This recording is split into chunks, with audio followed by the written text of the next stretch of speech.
Hello students, good morning. Swami Vivekananda degree college, Narayanpur, Pritampur, Hirapur, district Ambedkar Nagar, Uttar Pradesh. Class DL8 first year second semester की online कक्षा में सभी विद्यार्थियों का हार्दिक स्वागत है। स्टूडेंट्स, आज का टॉपिक है गुरुकुल शिक्षा प्रणाली। गुरुकुल शब्द पर यदि विचार किया जाए तो ये दो शब्दों से मिलकर बना हुआ गुरु धन कुल। इसका अर्थ ये हुआ कि जो विद्यार्थी बचपन में गुरु के यहाँ शिक्षा ग्रहण करने के लिए जाता था वो गुरु के कुल यानी गुरु के परिवार का एक महत्वपूर्ण अंग हो जाता था और गुरु ही सर्वोपरि था। विद्यार्थी विद्या के लिए जब गुरु के पास जाता था तो चाहे राजा हो, महाराजा हो, निर्धन हो, कोई भी शिक्षा ग्रहण करने के लिए जाता था तो गुरु के सानिध्य में ही वो रहता था। फिर उसका घर से संबंध कुछ समय के लिए टूट जाता था। गुरुकुल में रहते हुए वो घर नहीं जा पाता था, यहाँ तक कि चाहे वो राजा का पुत्र ही, राजपुत्र ही क्यों ना हो। हाँ, कदाचित मिलना है अगर उसके माँ बाप को तो वो खुद आश्रम में जाते थे, बालक स्वयं घर पर नहीं जाता था। तो ये था गुरुकुल की शिक्षा प्रणाली।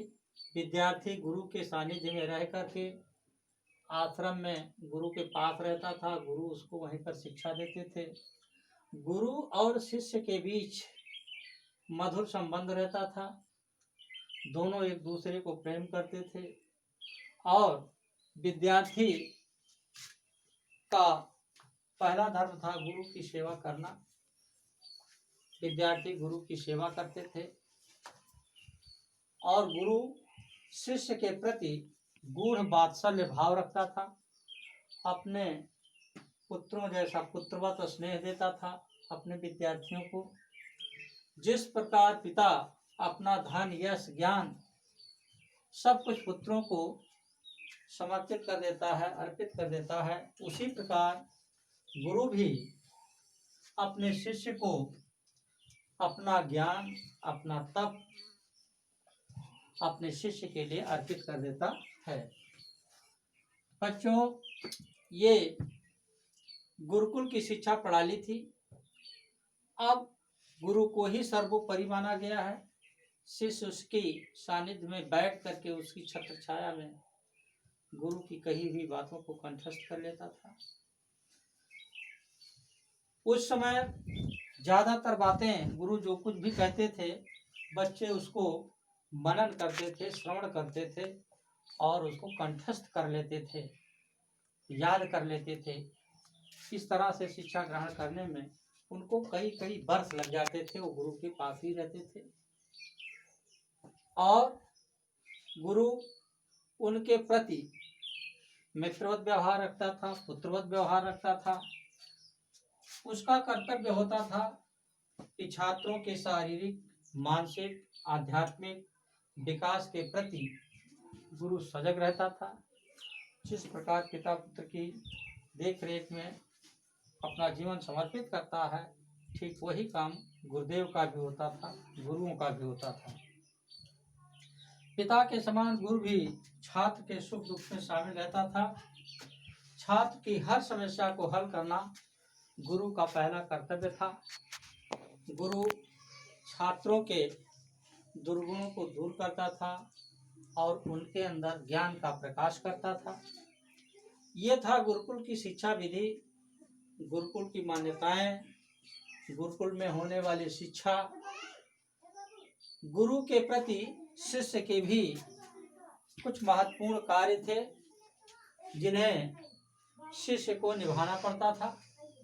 उन कार्यों में कुछ महत्वपूर्ण कार्य यहाँ पर दिए गए हैं। जो शिष्य का गुरु के प्रति कार्य था तो उस कार्य में पहला कार्य, शिष्य प्रातः काल जब उठता था तो सर्वप्रथम उठने के बाद सर्वप्रथम उसका पहला कार्य था वो गुरु को अभिवादन करता था, दोनों हाथ जोड़ करके गुरु को अभिवादन करता था। इसके बाद फिर गुरु के स्नान के लिए वो जल की व्यवस्था करता था, जल लाता था, और यज्ञ के लिए समिधा यानी लकड़ी की व्यवस्था करता था, जिससे गुरु यज्ञ का कार्य संपन्न करता था। इसके बाद चूंकि छात्र को गुरुकुल में ही रहना है, गुरु के सानिध्य में रहना है, शरीर को पुष्ट बनाने के लिए दूध की आवश्यकता, इसलिए विद्यार्थी गुरु के गायों को भी चराता था। गुरु के गायों को चारा देना, उसकी देख रेख करना, ये भी शिष्यों का ही कार्य था। इसके बाद फिर आश्रम व्यवस्था ठीक तरह से चले, शिक्षण विधि ठीक तरह से चले और उसके लिए सारा कार्य सुचारू रूप से हो, वो विद्यार्थी गुरु के लिए भिक्षा मांग कर लाता था और उतनी ही भिक्षा मांगता था जितने से आश्रम में रहने वाले गुरु, गुरु माता और गुरु भाई इनका पेट पर्दा चल सके। संग्रहण करने के लिए, उसको इकट्ठा करने के लिए वो भीख नहीं मांगता था, केवल पेट पालने के लिए उतना ही वो भीख मांग कर लाता था। गुरु के खेतों में शिष्य काम करते थे, वहाँ जो अन्न पैदा होता था उसका उपभोग सब मिलजुल करके करते थे। गुरु के गृह की अग्नि प्रज्वलित करना ये भी आश्रम के शिष्यों का कर्तव्य था। वो गृहस्थी खाना बनाने के लिए वहाँ पर अग्नि प्रज्वलित भी करते थे।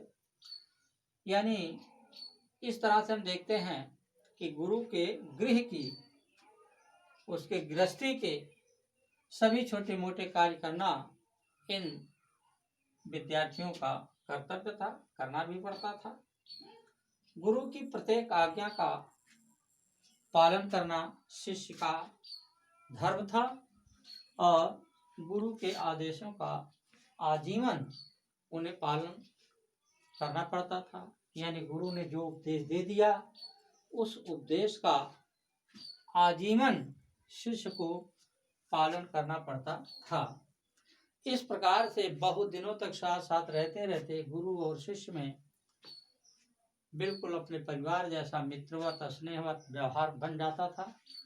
और यदि शिष्य किसी भी प्रकार से दुखी होता था तो गुरु उसके दुखों का निवारण करता था।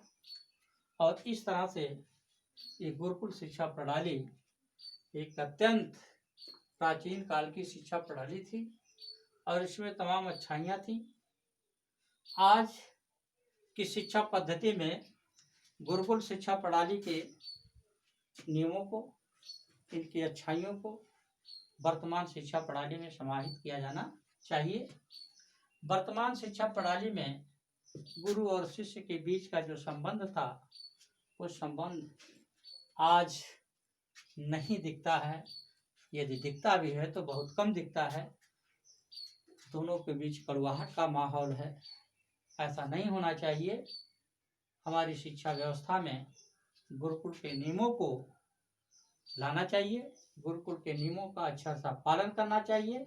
इससे वर्तमान शिक्षा पद्धति में सुधार हो सकता है, इसमें कोई संदेह नहीं है। Okay student, thank you.